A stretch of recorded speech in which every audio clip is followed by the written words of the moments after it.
Today, from a very cold Ireland and my little doggy friends, water bottle, I want to talk to you about the life of a saint, which is very close to me and that is very close to many believer Catholic today, despite his young age. I'm talking about Carlo Acutis, which was canonized in September 2025. The date we celebrate San Carlo Acutis, if you are interested, is 12 October 2025. 12 October of every year, of course. Because we just celebrated All Saints yesterday, I thought it would be interesting to speak about this saint that was just canonized. One, because maybe you don't know him, especially in America. I don't know if he's very well known at this point. I also want to invite you to stay up to the end of this video because I'm going to share some news about the channel and some challenges that we're going to do. So I'm going to share the information in advance because the challenge and the this news is going to happen for the advent for next month, so I want to give you time to prepare and to consider if you want to join, so stay up to the end of this video.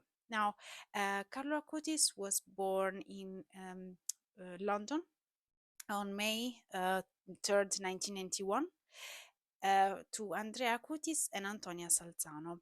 From the testimonies of the family, especially the parents, kind of drift away from faith and were more interested and more inclined towards materialistic materialistic type of life. So, just a simple family that was thinking about to live and make money and be healthy, without strong attention to the afterlife and to heaven.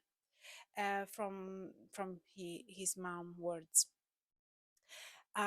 So Carlo was really important for his parents' salvation and for his parent not conversion because they were Catholic in my understanding, but he has a really huge impact on them. His family moved to Milan, where Carlo's passion for computer programming blossomed also along with his faith. So he was a little genius and a nerd, because he was able at the age of 15, through the knowledge of coding and programming, to build in a project of 3 years a website where he was showing and Eucharistic miracles, the story of the Eucharistic miracles. And the website, I think, is still available. I can find it and link in the comments below if you're interested. But it's a really a very true project that took 3 years to complete, with the Carlo ability for programming and computing, but also with of course, with help of his parents. Acutis unfortunately passed away in 2006, at the age of 15, due to leukemia. And he was really loved. In fact, they said that at his funeral, there were people, even his family, didn't know and noticed people from different culture, different nationalities that he helped during his very brief life.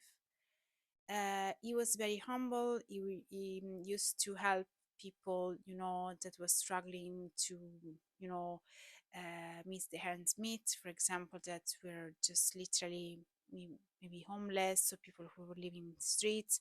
He was the type of guy that, with a smile and simple action, would make a huge impact. Just simple, maybe helping to with some food, or he was very charitable.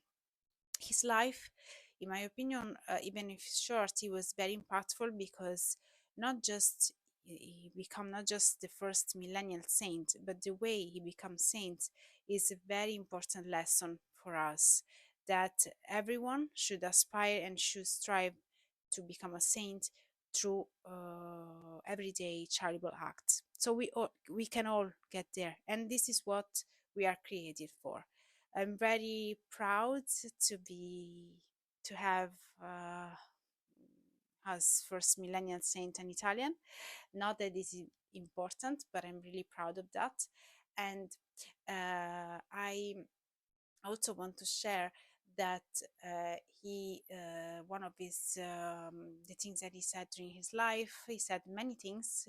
There are many interesting quotes online that you can find, but he said amongst the other, my secret is to contact Jesus every day, and his highway to heaven is the Eucharist. So the communion, which is the central part of the Mass, and the Mass that many Catholic miss. Maybe there are some Catholics that go to Mass and they don't meet Jesus. Basically, they don't take the Eucharist. And I think this is a very important point of why Carlo became saint, because he understood that the the the, the importance and um, the the essential parts the Eucharist play in a believer life, and the contemplation of the mystery of the Eucharist.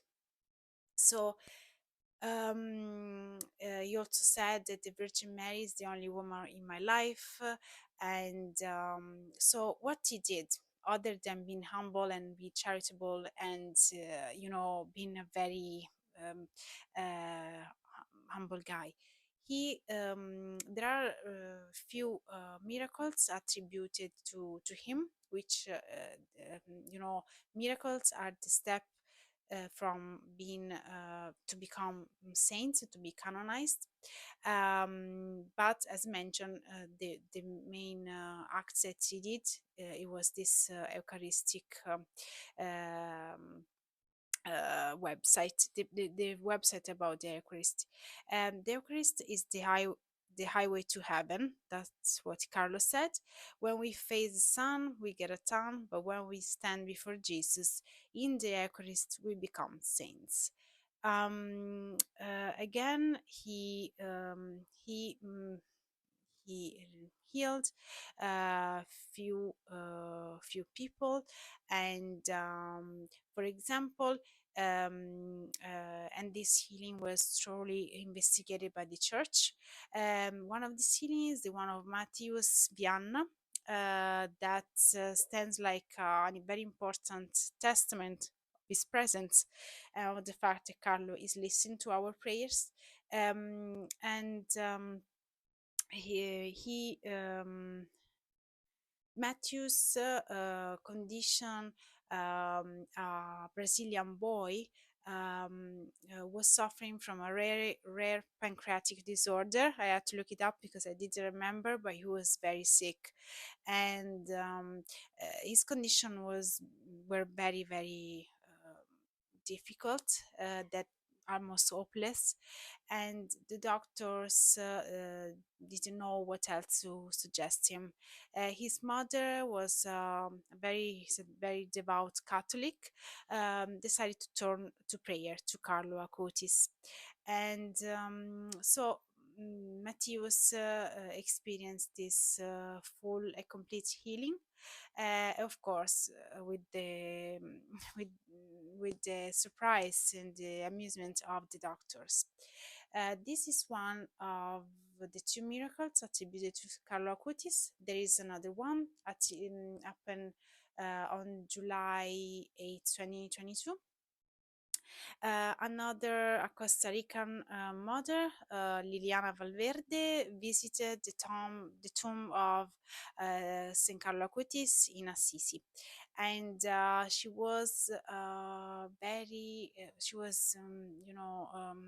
deeply involved in prayer, and for her daughter Valeria, who had suffered from very dramatic trauma after a bicycle accident that was happened just like 6 days before.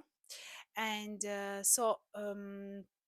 basically this little girl Valeria was required to undergo an emergency surgery, and there were very little hopes for survival. Liliana decided to pray to Carlo, and uh, from there, as you know, the remarkable healing of Valeria, um, just the very day of her visit. So again, these are two miracles which maybe compared to other saints, we can say, oh, I heard many believer Catholics said, wow, what he did to deserve to become saints. A saint is not fair compared to, for example, Padre Pio or other, very exponential saints of the Catholic Church. I would say that we shouldn't compare saints, they are all equally important, but for this generation, a generation that is definitely turned his face away from Jesus and from the church, having a millennial saint is a lesson and is a reminder from God that we can all become saints, and we should all go back to Jesus, and we should all go back to practice our faith. And I include myself, we all have to improve. So when I say I include myself, I'm very humble with this, and I think that this story is really remarkable and simple at the same time. Um, of course, um, um, uh, it's important to say that even saints could sin or were not perfect, but at the same time, um, one of the lessons that stay with us from Carlo Acutis is that the only thing that we should ask God is to become holy and to desire to be holy. So the act of prayer often is connected to our desire, human desire to obtain some favor, or in fact healing, or any other material thing, which is is normal because human we suffer on earth and we want God's blessings. But at the core of this, what we should really pray for, or at least we should pray more, is to become and to be holy or holier. Because at the end of the day, this life is just temporary, and at the end of the day, uh, if we go to heaven, we'll spend our eternity with Jesus. So the sooner we start to pray for our salvation and for our path to sanctity, the better. Again, I hope that you like this video. If you appreciate it, please like, share, and subscribe to the channel for more video like this one, for more prayer and more rosary. And as mentioned, as promised, I left at the end of this video this announcement that I want to make. I mentioned in the comment that I wanted to do I wanted to start the